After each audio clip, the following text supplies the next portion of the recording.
నమస్తే. నేను మీ Bobby Vardhan. BBC watch ఛానల్లోని వారం వారం వార్తా సమాహారం కార్యక్రమానికి స్వాగతం. ఈరోజు అంతర్జాతీయంగా సంభవించిన కొన్ని వార్తలు, అలాగే దేశవ్యాప్తంగా, రాష్ట్ర వ్యాప్తంగా కొన్ని అంశాలకు సంబంధించి మీతో మాట్లాడటానికి నేను వచ్చాను.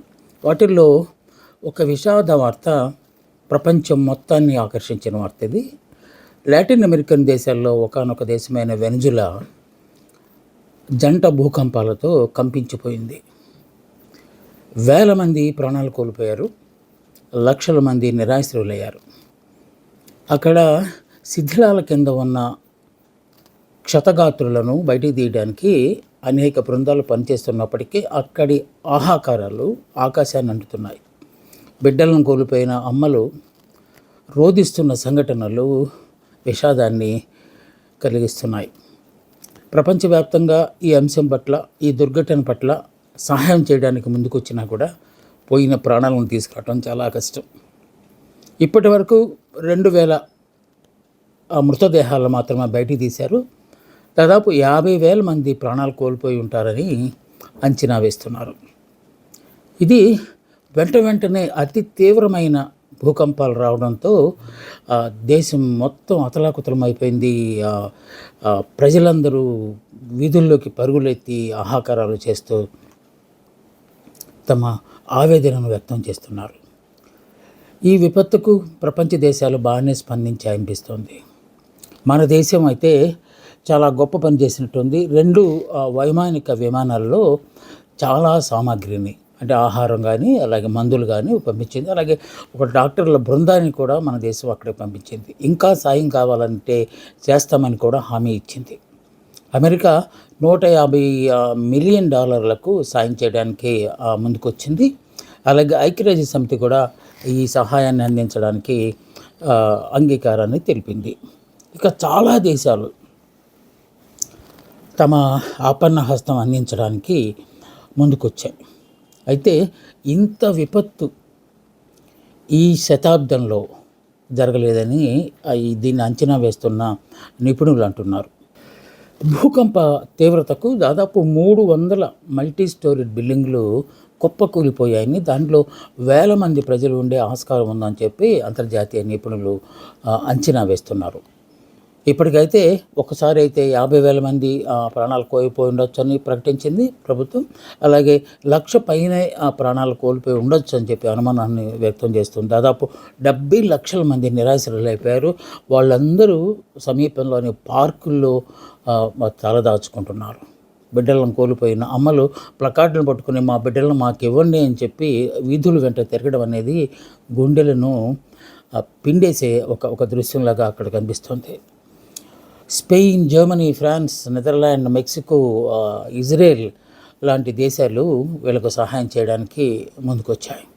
ఎంత సాయం చేసినా పోయిన ప్రాణాలను తీసుకురాలేము కదా అనే ఒక భావం మాత్రం ప్రతి ఒక్కరిలో వ్యక్తమవుతూనే ఉంది.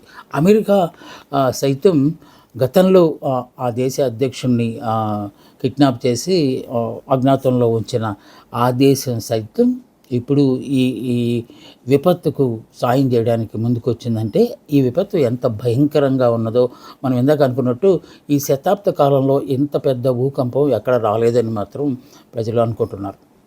ఇంకా మరోప్రక్క ఫిలిప్పైన్స్, మన సమీప దేశంలోని ఫిలిప్పైన్స్లో కూడా గత శుక్రవారం నాడు భూకంపం సంభవించింది. కాకుంటే ప్రాణ నష్టం, ఆస్తి నష్టానికి సంబంధించి ప్రస్తుతానికి ఇంకా వార్తలు బయటికి రాలేదు.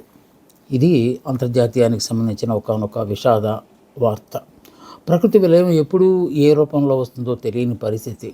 కొన్ని దేశాల్లో సునామీ హెచ్చరికలు, ఇంకొన్ని దేశాల్లో టార్నడోలు లాంటి ప్రచండ గాలులు, ఇలా రకరకాల రూపాల్లో ప్రకృతి తన ప్రకోపాన్ని ప్రకటిస్తూ వస్తుంది. మానవుడు చేసిన తప్పిదాలకు ప్రకృతి తాను ఇలానే సమాధానం చెప్తానని చెప్పి ప్రతిసారి హెచ్చరిస్తూ వస్తుంది. ఇది అంతర్జాతీయ వార్త.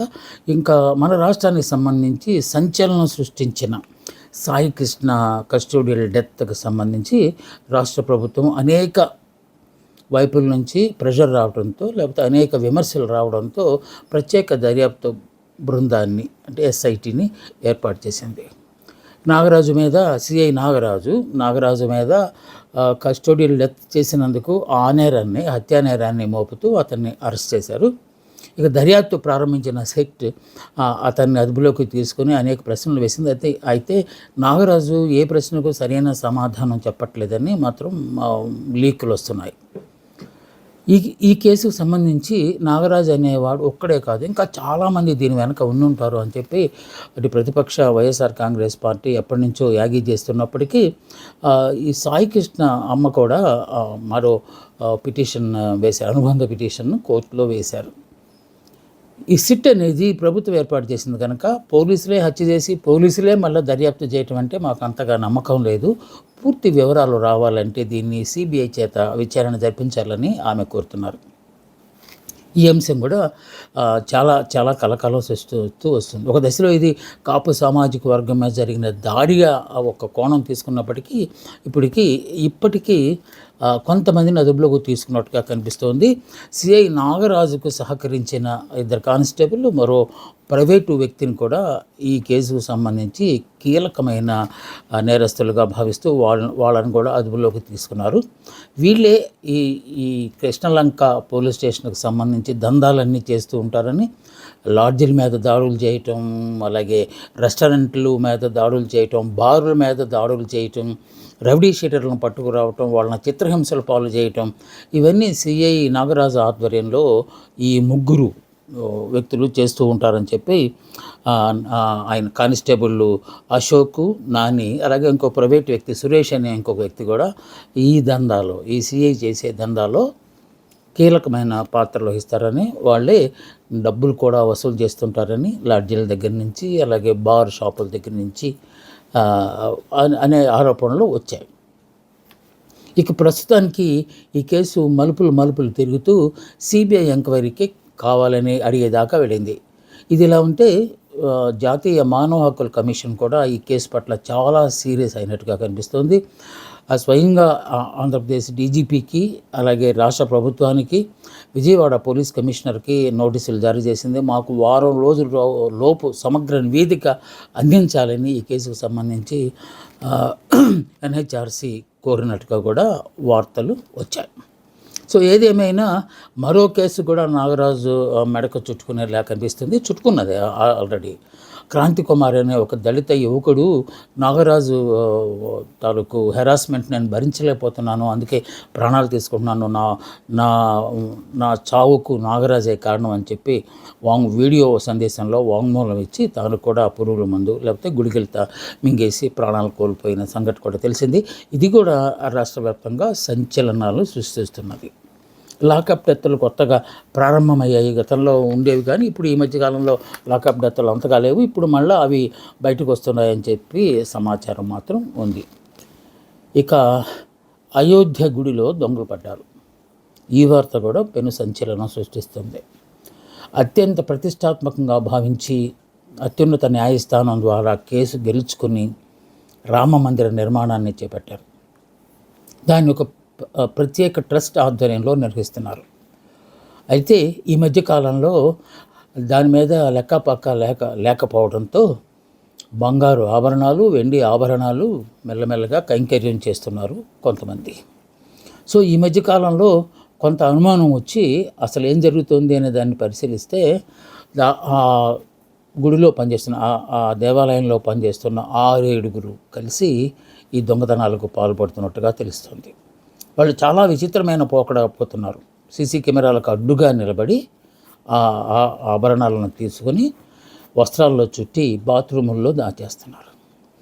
40 డేస్లో అంటే దాదాపు నెలన్నర సమయంలో 70 సార్లు వాళ్ళు చోరీ చేసినట్టుగా గుర్తించారు. దీని మీద కూడా ఉత్తరప్రదేశ్ ప్రభుత్వము ఒక ప్రత్యేక దర్యాప్తు బృందాన్ని సిట్ ఏర్పాటు చేసింది. ఆ సిట్ అత్యంత వేగంగా ఎవరెవరైతే దేవుడి ఆభరణాలు కాజేశారో వాళ్ళ మీద ఒక కన్ను వేసి వేట ప్రారంభించింది. ఇప్పుడు అరెస్ట్ చేసిన వారి దగ్గర నుంచి కేవలం 70 లక్షల రూపాయల విలువ చేసే ఆభరణాలు మాత్రం సేకరించగలిగారు. ఇంకా కోట్ల ఖరీదు చేసే ఆభరణాలు కనిపించకుండా పోయాయని చెప్పి వార్తలు వస్తున్నాయి. దీనికి సంబంధించి యూపీ ముఖ్యమంత్రి యోగి ఆదిత్యనాథ్ కూడా చాలా సీరియస్ అయినట్టుగా కనిపిస్తోంది. ఎందుకంటే దేవునికి సంబంధించిన ఆస్తులను కాజేయడానికి వాళ్ళకి ఎంత ధైర్యం కావాలి. సో ఒకవేళ నేరస్తులు కనుక, దోషులు కనుక జరిగితే వాళ్ళు ఎలాంటి వాళ్ళైనా సరే కఠినంగా శిక్షలు ఇస్తామని చెప్పి ఆయన హెచ్చరికలు జారీ చేశారు. అంటే యోగి స్టైల్ ఆఫ్ పనిష్మెంట్ ఎలా ఉంటుందో మనకు తెలిసిందే కదా. బహుశా దొరికినట్టు ఎన్కౌంటర్ చేసిన ఆశ్చర్యం లేదు. అయితే ఇది దైవత్వానికి సంబంధించింది కనుక కొంత సంయమనాన్ని పాటించే ఆస్కారం కనిపిస్తుంది. ఇదిలా ఉంటే కేవలం దోషులను దాచిపెట్టడానికి, లేకపోతే ఈ నేరాన్ని కప్పిపుచ్చడానికి సిట్ వేశారు, కానీ ఆ సిట్ వల్ల ఏం తేలదు. ఇది సుప్రీంకోర్టు న్యాయమూర్తి చేత దర్యాప్తు జరిపించాలని ఆమ్ ఆద్మీ పార్టీ జాతీయ కన్వీనర్ కేజ్రీవాల్ డిమాండ్ చేయడం కూడా మనకి ఒకనొక టర్నింగ్ పాయింట్ ఈ కేసులో తెలుస్తుంది. ప్రతి చోట ఇంతే. ప్రత్యేక దర్యాప్తు బృందం అనేది రాష్ట్ర ప్రభుత్వం ఏర్పాటు చేస్తుంది కనుక రాష్ట్ర ప్రభుత్వం ఏం చెబితే అదే నివేదికగా వచ్చే ఆస్కారం ఉందనే ఒక అపోహ ప్రతి చోట కనిపిస్తుంది. మన రాష్ట్రంలో ఈ నాగరాజు విషయంలో కూడా, అలాగే సాయికృష్ణ డెత్ విషయంలో కూడా అలాగే అనుమానాలు వచ్చినాయి, కానీ అలాగా అన్ని కేసులని మనం అలా ఒకే ఘటన కట్టేయటం లేదు. కొంతమంది నిజాయితీ గల పోలీసులు ఉంటారు, వాళ్ళు దర్యాప్తును చాకచక్యంగానే చేస్తారని కూడా మనం భావించక తప్పదు. ఈ చోరీలకు నైతిక బాధ్యత వహించి ట్రస్ట్ చైర్మన్ చంపక్ రాయ్ ఆయన రాజీనామా చేశారు. ఆయన బాటలోనే ఆ ట్రస్ట్ సభ్యులు, ఎందుకంటే ఇంత మేము అధికారులుగా, లేకపోతే మేము ట్రస్ట్ సభ్యులుగా ఉన్న ఈ పవిత్ర దేవాలయంలో ఇన్ని చోరీలు జరుగుతున్నాయంటే అది మాకే అవమానము. అది మేము అందుకే నైతిక బాధ్యత వహిస్తూ రాజీనామా చేస్తున్నామని చెప్పి వాళ్ళు చెప్పారు. ఇప్పటికీ కొంతమంది ఆయన బాటలోనే వెళ్ళారు, కానీ ఇంకా చాలామంది ఉన్నారు. ఒకవేళ ఎస్ఐటీలో దర్యాప్తులో కూలంకషంగా చేసినప్పుడు ఈ చోరీలు వెనక ట్రస్ట్ సభ్యులు కూడా ఎవరైనా ఉంటారా అనే కోణం నుంచి కూడా పోలీసులు దర్యాప్తు ప్రారంభించినట్టుగా తెలుస్తోంది. ఇంకొక విచిత్రమైన వార్త, అందరిని ఆశ్చర్యపరిచే వార్త ఏంటంటే, మనం ఇండియన్స్ అని ప్రూవ్ చేసుకోవడానికి, సిటిజన్షిప్ని ప్రూవ్ చేసుకోవడానికి ఏది ఇప్పటిదాకా గుర్తింపు కార్డు అనే దాని మీద దేశవ్యాప్తంగా ఇప్పుడు చర్చ జరుగుతుంది. మనం ఇండియన్స్ అయినా అసలు ఇండియన్స్ అని చెప్పుకోవడానికి మన దగ్గర ధృవీకరణ పత్రం, ఐడెంటిఫికేషన్ ఏముంటుంది అనే దాని మీద చర్చ జరుగుతుంది. అందుకే దేశవ్యాప్తంగా అందరికీ సమానంగా ఉండే ఆధార్ కార్డుని తీసుకొచ్చారు. ఆధార్ కార్డుని ఐడెంటిఫికేషన్ అందామా? కాదట. అది కేవలం మీ నివాస ధృవీకరణ పత్రమో, లేకపోతే మీ డేట్ ఆఫ్ బర్త్ను చూసుకునే పత్రమే అవుతుంది, కానీ అది మీ సిటిజన్షిప్ని నిర్ధారించే పత్రం కాదట. పోనీ పాన్ కార్డు అనుకుందామా? పాన్ కార్డు కూడా పాన్ కార్డు కానే కాదట. అది ఆదాయ పన్నుని మీరు రిటర్న్ చేయడానికి, అంటే ఆదాయ పన్ను శాఖకు సంబంధించిన ఒక ధృవీకరణ పత్రమే అట్లా. మరి ఓటర్ ఐడి కార్డు, ఓటర్లో ఎవరై ఉంటారు? ఇండియన్స్ అయి ఉంటారు కదా. ఇండియన్సే మనకు ఓటేస్తారు. వలసవాదులనే, లేకపోతే అక్కడి నుంచో చొచ్చుకొచ్చిన వాళ్ళని తీసి మనం బయటపడేస్తున్నాం కదా. సో ఇండియన్స్ మాత్రమే ఓటు వేస్తారు. అది భారత అత్యున్నతమైన ఒక సంస్థ జారీ చేసే ఐడెంటిఫికేషన్ కార్డు. పోనీ అది మనకి సిటిజన్షిప్ కార్డు అవుతుందా? అది కూడా కాదట. అది కేవలం ఓటు హక్కును వినియోగించుకోవడానికి ఉపయోగించే ఒక కార్డు మాత్రమే అన్నట. అమ్మయ్య, అందుకని మనం ఏమనుకుంటాము? పాస్పోర్ట్. సో ఇండియా తాలూకు ముద్ర, అశోక చక్రం అవన్నీ ఉంటాయి దాని మీద. ఆ ఫస్ట్ పేజీలోనే అన్నీ కనబడతాయి, హీజ్ ఎన్ ఇండియన్ అని చెప్పడానికి. అందుకే విదేశాలకు వెళ్ళినప్పుడు కూడా మనము పాస్పోర్ట్ ఆధారంగానే బయటకు వెళ్తాం. ఇది మనకు అసలైన ఐడెంటిఫికేషన్, ఇండియన్ సిటిజన్ అని చెప్పుకోవడానికి అని ఇన్నాళ్ళు మనం అనుకున్నాం. కానీ అది కూడా కాదట. అది కేవలం ట్రావెల్ డాక్యుమెంటేనని కేంద్రం తేల్చేసింది. ఇప్పటిదాకా సాక్షాత్తు కేంద్ర ప్రభుత్వమే జారీ చేసిన ఈ కార్డు ఏవి మనము ఇండియన్స్ అని ప్రూవ్ చేసుకోవడానికి ఐడెంటిఫికేషన్ పత్రాలు కావట. ఏమై ఉంటుంది? సడన్గా ఈ పదం ఎందుకు వచ్చింది, ఈ వ్యాఖ్యలు ఎందుకు చేశారు కేంద్ర ప్రభుత్వం, తన విదేశీ వ్యవహారాల శాఖ వాళ్ళు ఎందుకు చేశారు అంటే తెలియదు. దేశవ్యాప్తంగా ప్రస్తుతం దీని మీద చర్చ జరుగుతుంది. మళ్ళా ఏమైనా దేశవ్యాప్తంగా అందరికీ సరిపడా ఏమైనా కొత్తగా అంటే ఆధార్ స్థాయిలో ఏదైనా కొత్తది, లేకపోతే ప్రధానమంత్రి ఫోటో ఉన్నదాన్ని ఐడెంటిఫికేషన్గా మనకి ఏమైనా ఇస్తారా అనే రకరకాల వాదనలు జరుగుతున్నాయి. నేషనల్ మీడియాలో దీని మీద పుంఖానుపుంఖాలుగా చర్చలు జరుగుతున్నాయి. అసలు మనం ఎవరు, మనం ఇండియన్స్ అయినా అనే ఒక జంజాటం ఇప్పుడు ప్రజల్ని పీడిస్తున్నట్టుగా కనిపిస్తుంది. ఒక ఉన్నత స్థాయిలో మాత్రమే జరుగుతున్న ఈ చర్చ రాను రాను సామాన్యుల దగ్గరికి చేరితే ఆందోళన మరింత వ్యక్తమయ్యే ఆస్కారం ఉంది.